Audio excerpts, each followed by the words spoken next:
This is Bay River Skiff 15, number 152. I call her Local Honey. There's the masthead float up above on the main. The sails are hanked on with Velcro. It's performed very well. I've been in some pretty stiff breezes and they held like a rock. So let me give you a walk around on Local Honey. The trailer is new last year, galvanized trailer. Here up at the bow, this is a socket for LED battery operated lighting. It has a retractable cleat, easy on your tummy when you're scooting forward to do stuff on the bow. This is downhaul, and snotter goes up to, I'm on the wrong side of the mast. Anyhow, this is all local black walnut. That's why she's called Local Honey.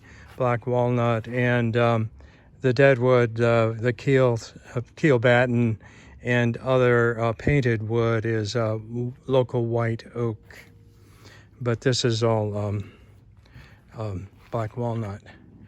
In the forepeak, you got a couple of fenders, a little anchor lunch hook on a bracket I made, a baler and sponge. There's a fire extinguisher.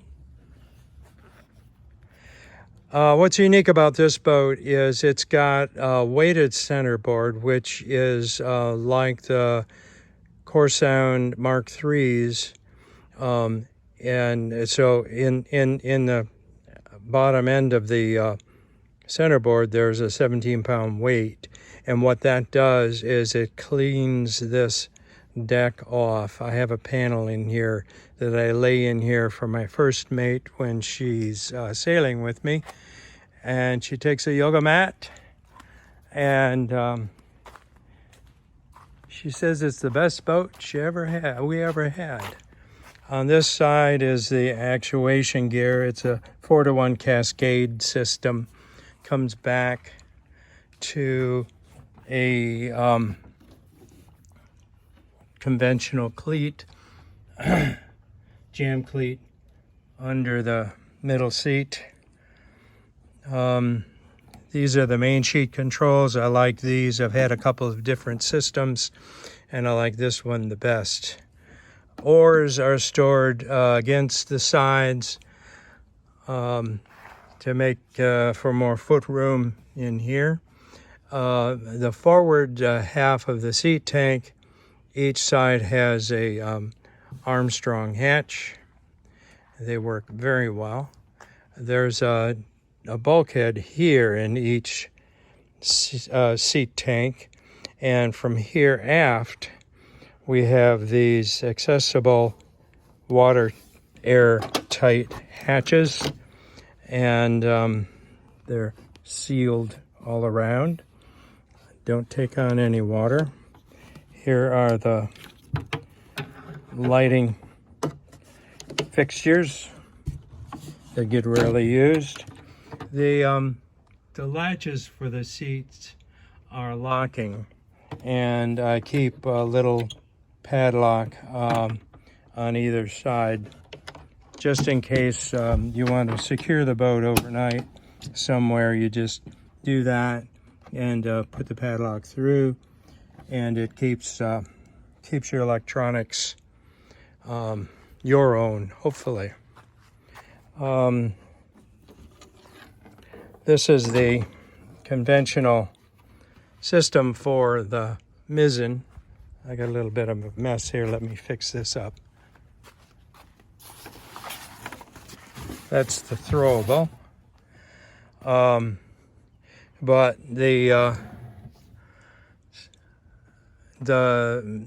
this is straight per the drawings.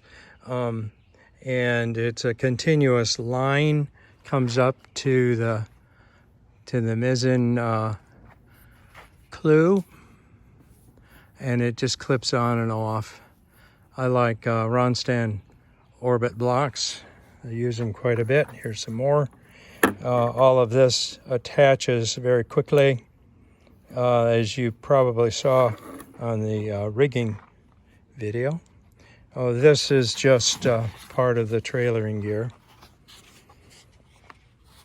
Put that over there. She's got an Anderson baler here. Doesn't get used very often because even if you capsize it, there is not, it doesn't take on much water. Mostly the only water it collects is the bit that's, when she's on her side, the bit that's up in here. The floating line is right about here when she's on her side. These are the floorboards. They're not secured. This goes here like this, and there's a little securing device in the back to keep them in place. There's a little bit of non-skid. I don't even know if you can see it now. It's not refocusing. Let's see what else. Oh, this is for tiller extension, which is in here. But and this is the kick-up rudder. She's in the up position, and this is a latching breakaway cleat, and this is the line. Right now it's in the park mode, and if we release that,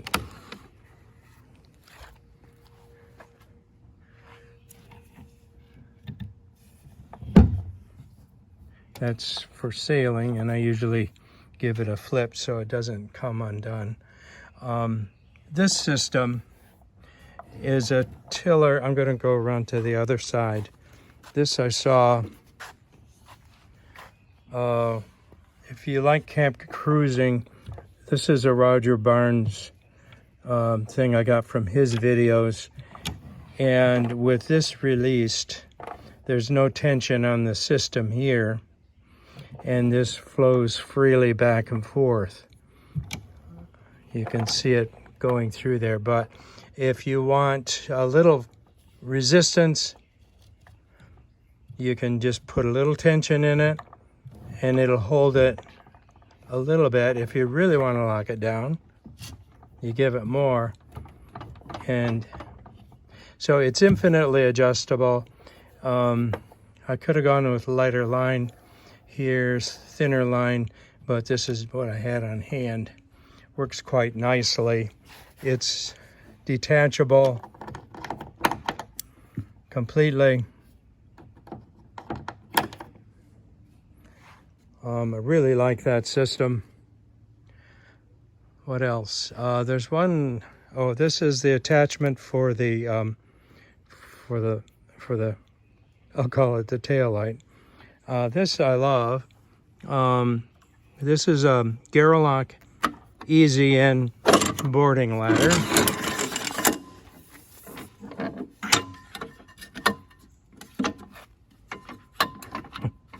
This is great for swimming. 3 steps. Makes it very easy to get a good start. These are T-nuts for the mizzen sheet. But this is the boarding ladder on this boat. I incorporated it when I built the boat.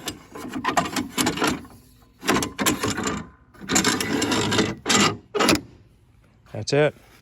You need it, you just pull that ring and do what I showed you.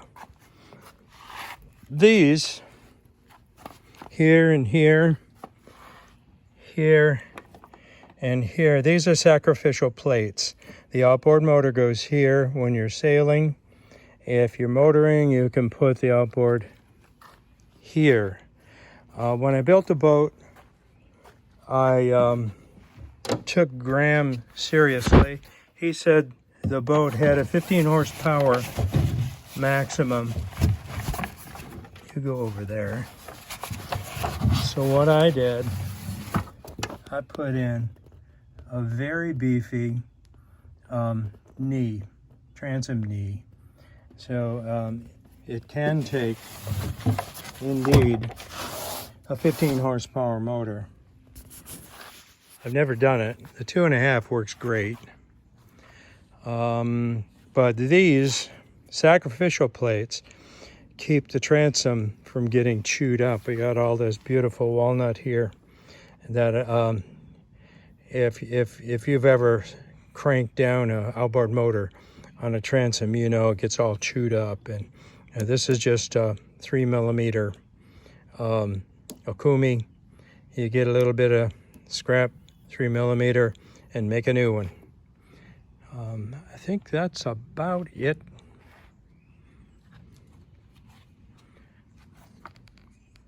That's local honey.